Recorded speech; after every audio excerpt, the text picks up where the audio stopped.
சிறிய வயதில் பெரிய பொறுப்பு உனக்கு கிடைத்திருக்கிறது. நல்ல பெயர் வாங்க வேண்டும். நம் வீட்டு வாசலில் நம்ம யாரும் கேள்வி கேட்க கூடாது. நீ பெரியவர்களை மதிக்க வேண்டும். தவறான வருவாய் எந்த காலத்திலும் வீட்டுக்குள் வரக்கூடாது. யாருடைய சாபத்திற்கும் நீ ஆளாக கூடாது என்று அறிவுரை கூறி நெற்றியில் சிலுவை அடையாளமிட்டு முதல் நாள் சட்டமன்ற கூட்டத்திற்கு ஒரு எல்கேஜி பிள்ளையை பள்ளிக்கு அனுப்பி வைப்பது போல அனுப்பி வைத்த நாட்களை நான் நினைத்துக் கொண்டுதான் வளாகத்துக்குள்ளே வந்தேன். 38 ஆண்டுகளாக உன் கண்ணின் இமை போல என்னை காத்து இந்த உயர்வான இடத்திற்கு நான் வர வேண்டும் என்று விரும்பிய என் துணைவியார் கிரேஸ் ஜெயந்திராணி அவர்களை நன்றியோடு நினைக்கிறேன். பொது வாழ்வில் என்னை வளர்த்து உருவாக்கி ஆளாக்கிய பெருமை புரட்சி தலைவர் எம்ஜிஆர் அவர்களுக்கு தான். இதே சட்டமன்ற வளாகத்தில் 84ஆம் ஆண்டு புகாரே இல்லாத சட்டமன்ற உறுப்பினராக உங்களை பார்க்கிறேன். யாரை கேட்டாலும் கண்ணியமானவர், நல்லவர் என்று சொல்கிறார்கள். இந்த நற்பெயரை எப்படி எடுக்க முடிந்தது என்று புரட்சி தலைவர் என்னிடம் கேட்டார்.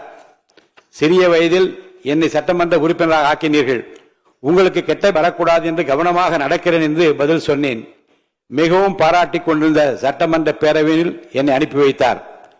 78ஆம் ஆண்டு அம்பத்தூர் நகரிய கவுன்சிலர், 80ஆம் ஆண்டு சட்டமன்ற உறுப்பினர், 84ஆம் ஆண்டு ஒருங்கிணைந்த 17 தொகுதிகளை உள்ளடக்கிய செங்கல்பட்டு மாவட்டத்திற்கு மாவட்ட செயலாளர். 85ஆம் ஆண்டு முதல் அவர் மறையும் வரை அனைத்து இந்திய அண்ணா திராவிட முன்னேற்ற கழக எம்ஜிஆர் இளைஞரணி செயலாளர் பொறுப்பில் அமர்த்தினார். அவர்தான் எனக்கு வாத்தியார். மனிதநேயம் உட்பட பல ஆளுமை பண்புகளை அவரிடம் நான் கற்றுக்கொண்டேன். எனக்கு ஒரு மகள் இருந்திருந்தால் நான் பிரபாகருக்கு தான் கொடுத்து வைப்பேன் என்று தமிழ்நாட்டில் முதல் முறையாகவும் கடைசி முறையாகவும் என்னை ஒரு வீட்டு பிள்ளை போல வளர்த்து உருவாக்கிய ஆளாக்கிய புரட்சி தலைவர் எம்ஜிஆருடைய நினைவுகளை இந்த நேரத்தில் நான் சுமக்கின்றேன். அவர் மறைவுக்கு பிறகு மறைந்த முதல்வர் புரட்சி தலைவி அம்மா அவர்கள் அன்பையும் நம்பிக்கையும் பெற்று அவரோடு பலமுறை நான் பயணித்திருக்கிறேன். பல முக்கிய முடிவுகள் எடுக்கின்ற அந்த கொள்கை முடிவு கூட்டங்களில் பெற்றிருக்கிறேன். மக்கள் தலைவர் மூப்பனார் அவர்களோடு பொதுவாழ்வு பயணம் தொடர்ந்தது. காங்கிரஸ் பேரியக்கத்தின் மாபெரும் தலைவரான அவர் தனி இயக்கம் கண்டபோது அவரின் அரசியல் தனி செயலாளராக பணியாற்றினேன். எனக்கு கிடைத்திருக்கிற மிகப்பெரிய சொத்து ஜேசிடி பிரபாகர் என்று பொது மேடையில் அவர் என்னை பாராட்டி பேசினார். மீண்டும் புரட்சி தலைவி அம்மா அவர்களின் தலைமையில் திராவிட முன்னேற்ற அனைத்து இந்திய அண்ணா திராவிட முன்னேற்ற கழகத்தின் முதுபெரும் தலைவர் அவருடைய தேர்தல் நேரத்திலே எதிர்த்து 2011ஆம் ஆண்டு வில்லிவாக்கம் தொகுதியில் வெற்றி பெறுகிற வாய்ப்பை இறைவன் எனக்கு அளித்தார்.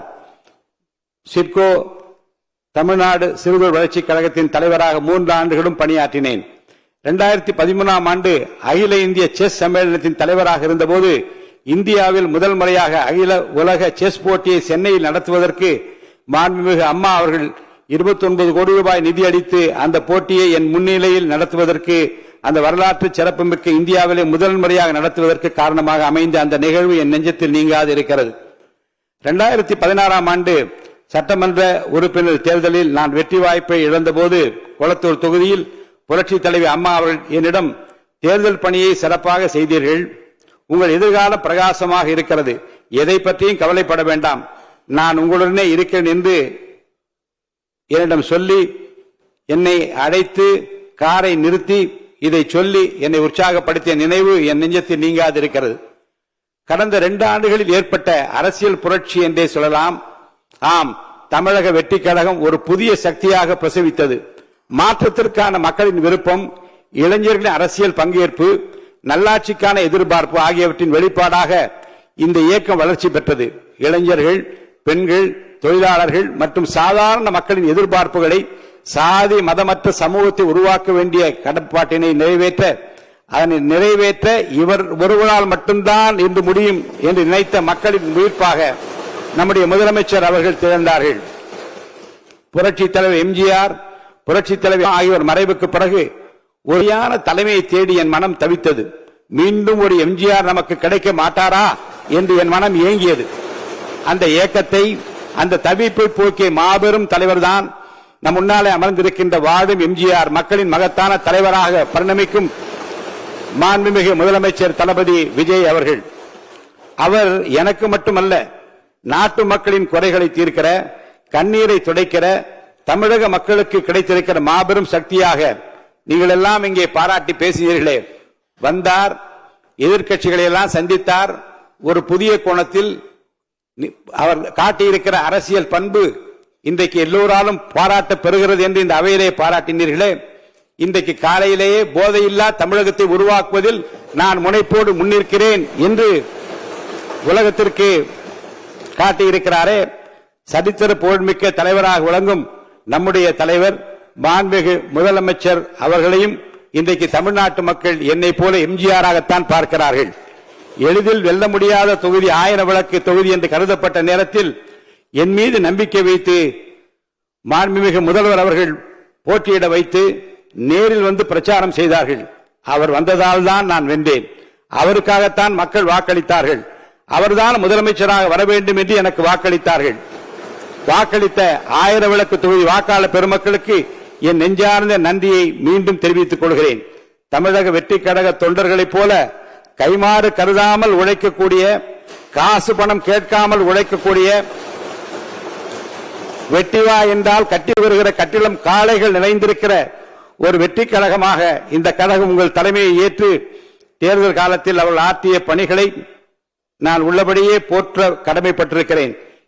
இந்த நேரத்தில் நான் நன்றியை தெரிவிக்க கடமைப்பட்டிருக்கிறேன். தமிழக அரசியல் வரலாற்றில் இந்த பொது தேர்தல் மாபெரும் பல உண்மைகளை நமக்கு எடுத்துரைக்கிறது.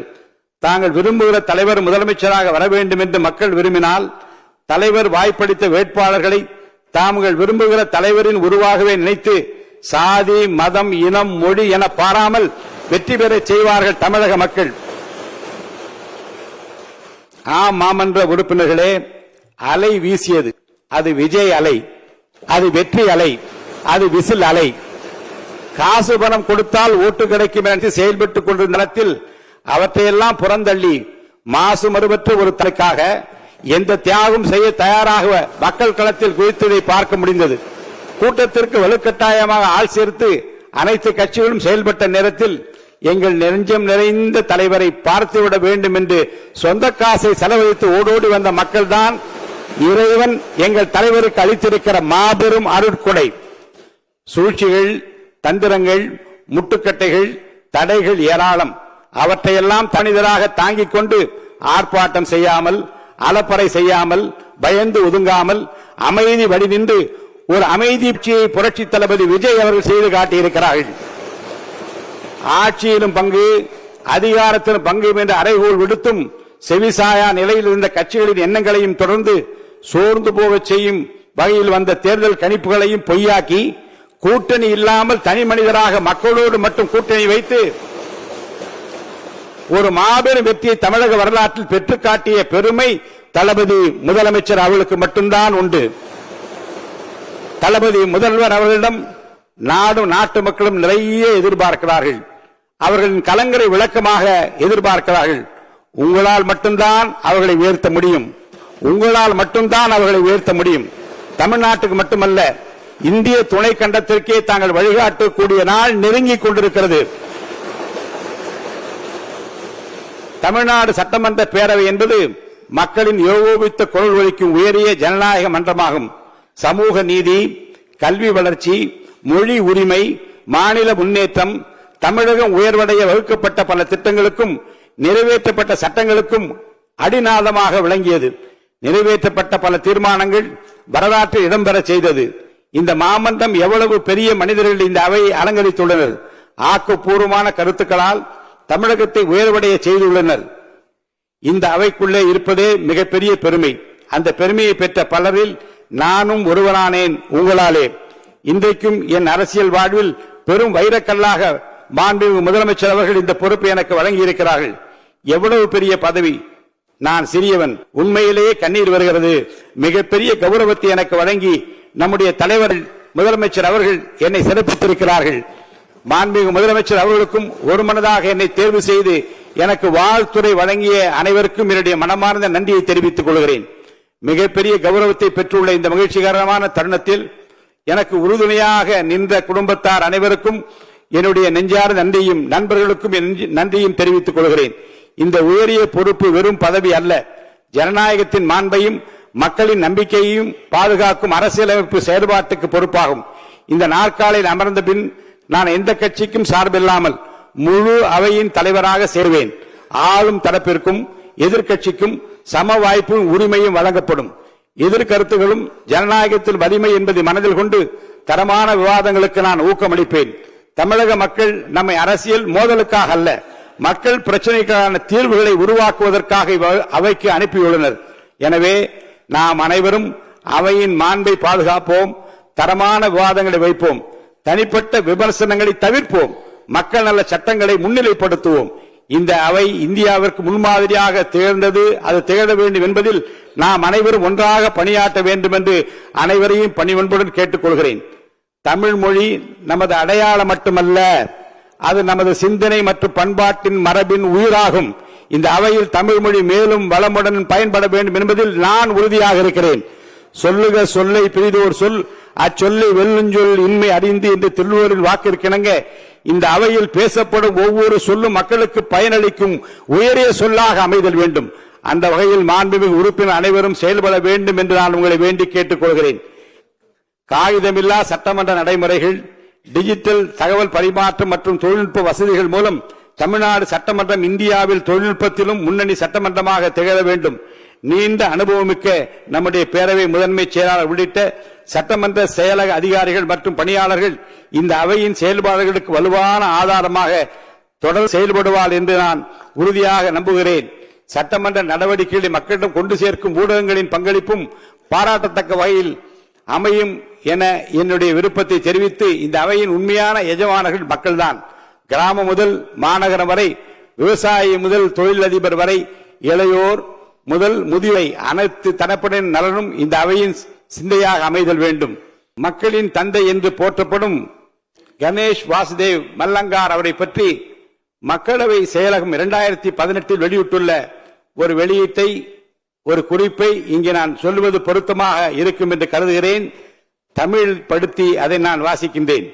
தமிழிலே கூற வேண்டுமெனில், மாவலங்காரின் பங்கு அவையின் நடவடிக்கைகளை நெறிப்படுத்துவராகவோ எளிதாக்குவோராகவோ மட்டுமல்லாமல் இந்த நிலத்தின் கலாச்சாரம் மற்றும் நெறிமுறைகளுக்கு ஏற்ற விதிகள், நடைமுறைகள், மரபுகள் மற்றும் பழக்க வழக்கங்களை நிறுவும் பொறுப்பை பெற்ற ஒரு ராஜதந்திரியாக, முன்னோடியாக மற்றும் நிறுவன தந்தையாக இருந்து அவர் இதையெல்லாம் பொறுமை, விடாமுயற்சி, ஞானம் மற்றும் எல்லாவற்றுக்கும் மேலாக வரலாற்று உணர்வுடன் நிறைவேற்றினார்.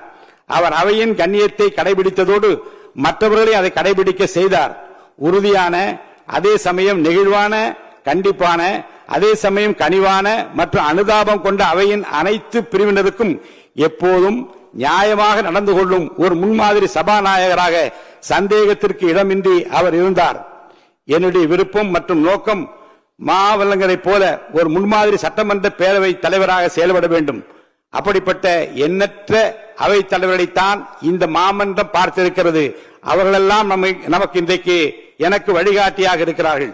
இன்னும் சொல்ல போனால் அவ்வாறு செயல்படுவது என்னுடைய பொறுப்பும் கடமையும். மாண்புமிகு முதல்வர் அவர்கள் பதவியேற்பு விழாவில் கூறியது போல் ஒரு புதிய துவக்கத்தை உருவாக்க வேண்டும் என்பதை மக்கள் உணர்த்துவதற்கான தீர்ப்புதான் கோடிக்கணக்கான மக்கள் இந்த முறை நமக்கு அளித்திருக்கிற ஒரு தீர்ப்பு. லட்சியம் வெற்றி பெற வேண்டுமானால் அந்த லட்சியத்தின் நியாயத்தை விளக்கிவிட்டால் மட்டும் போதாது, அந்த லட்சியத்திற்கு பலத்தையும் சேர்த்தாக வேண்டும். ஏனெனில் எவ்வளவு நியாயமான லட்சியமும் பலத்துடன் கூடி இருந்தாலோடைய வெற்றி பெற முடியாது என்று பேரறிஞர் அண்ணா அவர்கள் ஒரு முறை சொன்னார்கள். தமிழ்நாட்டில் ஊழலற்ற ஆட்சியை, நேர்மையான ஆட்சியை நிறுவ வேண்டும் என்ற லட்சியத்திற்கான நியாயத்தினை விளக்கி அந்த லட்சியம் பலத்துடன் இருக்கக்கூடியதாக இருக்க வேண்டும் என்பதற்காகவே மக்களோடு கூட்டணி அமைத்து ஆற்றுணா அடக்குமுறைகளையும் சொன்னா சூழ்ச்சிகளையும் சகிக்க முடியாத சதிகளையும் தாங்கிக் கொள்ள முடியாத துரோகம் தகத்தெறிந்து வெற்றி கொடியை நாட்டி எடுத்த இடுப்பிலேயே அரியாசனத்திலே அழுத்தமாக வலிமை கம்பீரமாக அரிமாபோல் வீற்றிருக்கிற வரலாற்று நாயகர் மாண்புமிகு தமிழ்நாடு முதலமைச்சர் அவர்களுக்கு என் நன்றியை நான் தெரிவித்துக் கொள்கிறேன். பாவேந்தர் பாரதிதாசன் அவரிடம் சென்று கவிதை எப்படி எழுதுவது என்று ஒருவர் கேட்டார். அதற்கு கவிதையை ஏற்றுவதெல்லாம் முடியாதுப்பா, புல்லை பற்றி பாட வேண்டும் என்றால் புல்லோடு ஒன்றிணைந்து விட வேண்டும், அது சொல்வதை எழுதி கொள்ள வேண்டும், அதுதான் கவிதை என்றார் பாரதிதாசன்.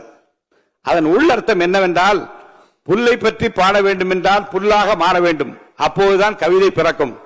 இதுபோல தேர்தல் பிரச்சாரத்தின் போது மாண்புமிகு முதலமைச்சர் அவர்கள் மக்களோடு மக்களாக ஒன்றிணைந்து செயல்பட்டார்கள்.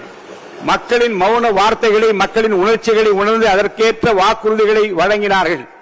அதுதான் இந்த மாபெரும் வெற்றி அவருக்கு பெற்றுத் தந்தது. போட்டியிட்ட முதல் தேர்தலிலேயே எம்ஜிஆர் அவர்கள் வெற்றி பெற்றதால் புரட்சி தலைவர் என்று மக்களால் அழைக்கப்பட்டார். புரட்சி தலைவர் போலவே தாங்களும் போட்டியிட்ட முதல் தேர்தலிலே வெற்றி பெற்றுள்ளதால் புரட்சி தளபதி என்று மக்களால் இன்றைக்கு நீங்கள் அழைக்கப்படுகிறீர்கள். இந்த சாதனையை புரிய வேண்டும் என்றால் தலைமை பண்பு, துணிச்சல், நேர்மை மற்றும் ஈர்ப்பு சக்தி அவசியம். இந்த பண்புகளை மாண்புமிகு முதலமைச்சர் அவர்களே இயற்கையாகவே இறைவன் உங்களுக்கு அளித்திருக்கிறார்.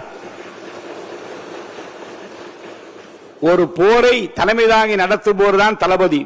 தளபதி என்ற இந்த இலக்கணத்திற்கு ஏற்பு தமிழ்நாட்டில் நடைபெற்ற ஜனநாயக போரை தனியாக சந்தித்து ஒரே ஆளாக எதிர்கொண்டு இந்த சரித்திர சாதனையை தமிழக வெற்றி கழகத்தின் சார்பாக நீங்கள் படைத்திருக்கிறீர்கள். இதற்காக உங்களை நான் மனதார பாராட்டுகிறேன்.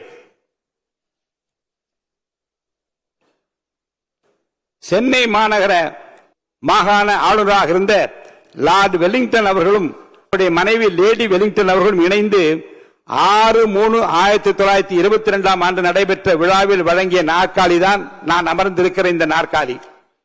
இந்த விழாவிலே பேசிய சென்னை மாகாண சட்டமன்ற பிரதிநிதியும் இந்திய சுதந்திர போராட்ட வீரரும் அரசியல் ராஜதந்திரியுமான திவான் பகதூர் எம் ராமச்சந்திர ராவ் பண்டுலு அவர்கள் ஹவுஸ் ஆஃப் காமன்ஸ் தலைவராக இருந்தவர்கள் எல்லாம் தாங்கள் பயன்படுத்திய நாற்காலியை தங்கள் பதவி காலத்தில் நிறைவாக எடுத்து செல்வது வழக்கம். இந்த நடைமுறை 1832 ஆண்டு முதல் கைவிடப்பட்டது என்று தெரிவித்திருக்கிறார். இந்த ஜனநாயக நடைமுறையின் மூலம் புனிதமான கிட்டத்தட்ட 200 ஆண்டுகள் பழமை வாய்ந்த ஒரு வரலாற்று சின்னமாக இந்த நாற்காலி விளங்குகிறது. இப்படிப்பட்ட நாற்காலி அமரக்கூடிய வாய்ப்பு நீங்கள் தந்திருப்பது என்னை பெருமையடைய வைக்கிறது. இந்த நாற்காலி அமரக்கூடிய வாய்ப்பு கிடைப்பவர்கள் எல்லாம் இந்த அவையின் கண்ணியம் மற்றும் பெருமையை மிக உயர்ந்த அளவில் நிலைநிறுத்த வேண்டும் என்று லார்ட் வெலிங்டன் அவர்கள் குறிப்பிட்டதை நான் படித்து பார்த்தேன். மாண்புமிகு முதலமைச்சர் புரட்சி தளபதி அவர்கள் எனக்கு இந்த பொறுப்பினை வழங்கியிருக்கிறார்கள். என் கடன் பணி செய்து கிடப்பது என்பதற்கேற்ப கடமை, கண்ணியம், கட்டுப்பாடு என்ற பேரறிஞர் அண்ணா அவர்கள் பொன்மொழிக்கேற்ப இந்த அவையின் கண்ணியம் மற்றும் பெருமையை நிலைநிறுத்துவேன் என்பதை மெத்த பணிவன்போடு இந்த மாமன்றத்திற்கு நான் தெரிவித்துக் கொள்ள விரும்புகிறேன்.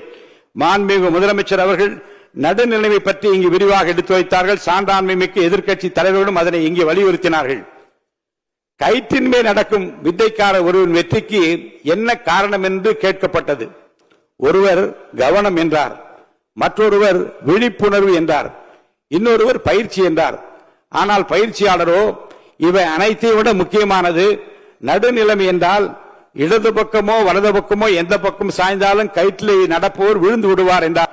இந்த அளவுக்கு சவாலான பணி சபாநாயகர் பணி.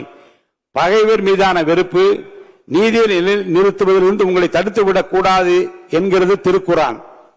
ஏழை என்று அவனுக்கு பட்சபாரம் காட்டாமலும் பெரியவன் என்று முகதாட்சியம் பாராமலும் நியாய தீர்ப்பு செய்ய வேண்டும் என்கிறது பைபிள். நடுநிலைமை என்றால் சமத்துவம் என்கிறது பகவத்கீதை. ஆக 3 மதங்களும் நடுநிலைமையை வலியுறுத்துகின்றன. அவையில் காரசாரமான விவாதம் நடக்கும் போது சபாநாயகர் மிகவும் பொறுமையுடன் பாரபட்ச முறையிலும் சபையை வழிநடத்த வேண்டும் என்று நடுநிலைமை பற்றி பேரறிஞர் அண்ணா அவர்கள் குறிப்பிடுகிறார். Speaker upon election should rise above party politics என்கிறார் பண்டித ஜவஹர்லால் நேரு. அதாவது கட்சி அரசியலுக்கு அப்பாற்பட்டவராக சபாநாயகர் விளங்க வேண்டும். Speaker as a neutral firm and indispensable authority necessary for maintaining parliamentary discipline and upholding the democratic principles என்கிறார் சட்டமேதை அம்பேத்கர் அவர்கள். அதாவது நாடாளுமன்ற ஒழுக்கத்தை பேணி காப்பதற்கும் ஜனநாயக கொள்கைகளை நிலைநிறுத்துவதற்கும் பாரபட்சமற்ற உறுதியான மற்றும் முக்கியமான அதிகார மையமாக இந்த சபாநாயகர் விளங்க வேண்டும். சபாநாயகரின் பணி நடுநிலைமையாக இருக்க வேண்டும் என்பதை உறுதி செய்வதற்காக கட்சி கூட்டங்களுக்கு செல்வதையே நிறுத்தியவர் மக்களவை முன்னாள் சபாநாயகர் மறைந்த சோம்நாத் சாட்டர்ஜி அவர்கள். நீதிமன்றங்களிலே நீதிபதிகள் தீர்ப்பு வழங்கும் போது நடைமுறையில் உள்ள சட்டங்களை அடிப்படையாக வைத்து தீர்ப்பு வழங்குகிறார்கள். ஆனால் அந்த சட்டங்களை இயற்றுகின்ற மாமன்றம் இந்த சட்டமன்றம். எனவே இந்த சட்டமன்ற பேரவைத் தலைவர் முடிவு எந்த அளவுக்கு பொறுப்பு வாய்ந்தது என்பதை அறிந்து செயல்பட வேண்டும் என்று புரட்சித் தலைவர் எம்ஜிஆர் அவர்கள் இந்த மாமன்றத்திலேயே பேசியிருக்கிறார்கள்.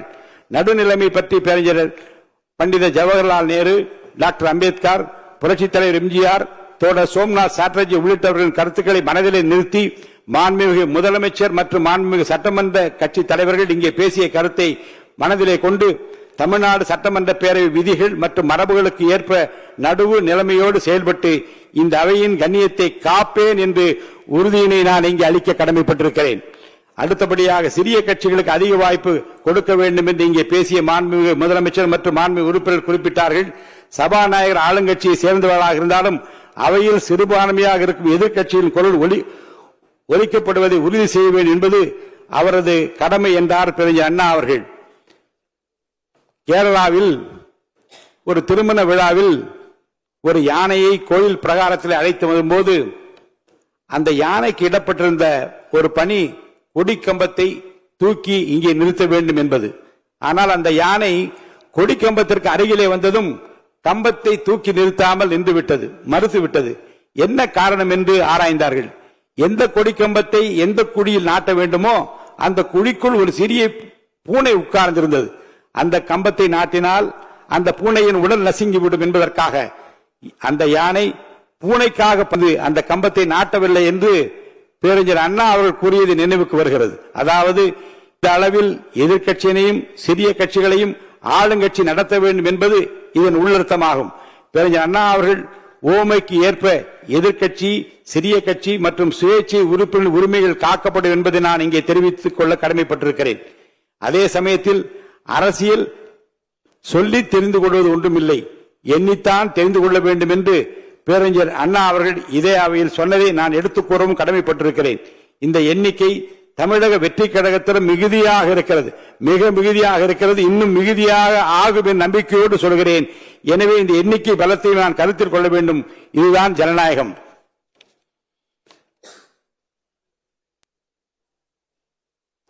பொதுவாக கட்சிகளின் எண்ணிக்கைக்கு ஏற்ப பேசுவதற்கான வாய்ப்பு உறுப்பினருக்கு வழங்கப்பட்டாலும் புள்ளி விவரங்களின் அடிப்படையில் எதிர்க்கட்சி, சிறிய கட்சி, ஓர் உறுப்பினர் மட்டுமே உள்ள கட்சி மற்றும் சுயேட்சை உறுப்பினருக்கு அதிக வாய்ப்பு இந்த மாமன்றத்தில் வழங்கப்பட்டுள்ளது.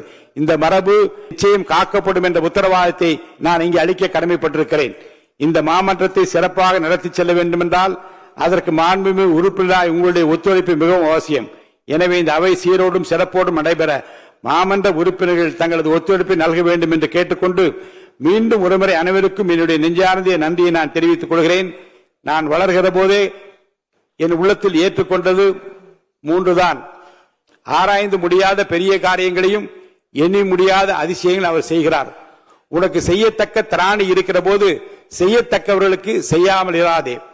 நீ உன்னிடத்தில் அன்பு கூறுவது போல பிறனிடத்தில் அன்பு கூறு என்கின்ற அந்த வாசகங்கள் தான் என் நெஞ்சத்தை விட்டு அன்றாடம் நீங்காதிருக்கிறது. இன்றைக்கும் மாண்புமிகு முதல்வர் என்னை இந்த அரியாசனத்திலே அமர்த்தி இருக்கிற, தமிழகமே விரும்பி ஏற்றிருக்கிற, எதிர்காலத்தில் இந்திய துணை கண்டத்தையே வழிநடத்த இருக்கிற எங்களுடைய தளபதி முதலமைச்சர் அவர்களுக்கு என்னுடைய நன்றியை நான் தெரிவித்துக் கொள்கிறேன். உங்கள் எதிர்பார்ப்பை, உங்கள் எண்ணத்தை, உங்கள் விருப்பத்தை நிறைவேற்றுகிற இந்த மாமன்ற உறுப்பினர் அனைத்து உறுப்பினருடைய விருப்பத்தை நிறைவேற்றுகிற ஒரு நியாயமான நீதிக்கு விவாத பேரவைத் தலைவராக உறுதியாக நான் பணியாற்றுவேன் என்ற உறுதியை நான் உங்களுக்கு தந்து இந்த வாய்ப்பை வழங்கி விடைபெற்று நன்றி, வணக்கம்.